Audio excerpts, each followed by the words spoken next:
Le divin est le danger de l'amitié. Qu'est-ce qu'il existe comme risque et danger dans une amitié? Absolument tout. C'est ce que les gens pensent, ils ont raison de le penser. Parce que les religieux, l'argent, nos instincts et pulsions immédiats font que nous ne sommes pas libres. Nous sommes des prisonniers de toutes ces cellules. Et pour pouvoir s'en sortir, il faut reconnaître le divin.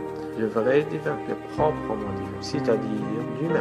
Quand on parvient à devenir humain, on est déjà divin. Le divin, c'est le face-à-face, le réel, la joie de partager quelque chose avec un inconnu, le risque d'une amitié, le danger d'une aventure. Rien à voir avec les textes sacrés, ni moins avec les grands chandeliers, ni moins avec les grandes recommandations, ni moins encore avec le vendredi où tout est fermé. Le divin n'est pas la morale, ni le moralisme. Le divin n'est ni la vérité, ni l'infini. Le divin, c'est vous et moi, quand on apprend à vivre ensemble.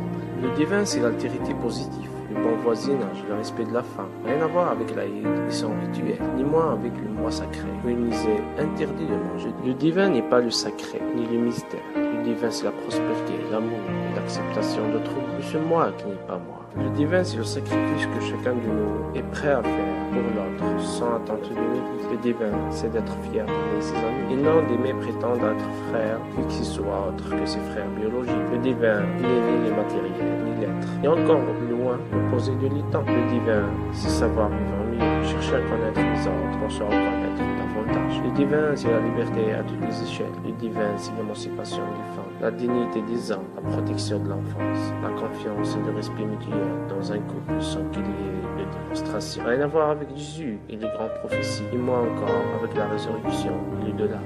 Rien à voir avec les prêches sur le refus de la terre, la vie et le ciba. Le divin, c'est l'ennui qui accompagne les grands accouchements scientifiques et philosophiques. Le divin, c'est de faire en sorte de ne pas oublier sa destination de départ, malgré l'île paradisiaque et la femme sublime de passage. Rien à voir avec la date de naissance des prophètes, ni avec la date de leur disparition. Le divin, c'est la terre sur laquelle vous habitez, qui vous nourrit, le voisin qui vous aime sans raison, la famille qui ne vous laisse pas tomber malgré tout, la femme qui vous donne la rage de vivre encore et encore. Le divin est le danger de l'amitié. Qu'est-ce qu'il existe comme risque et danger dans une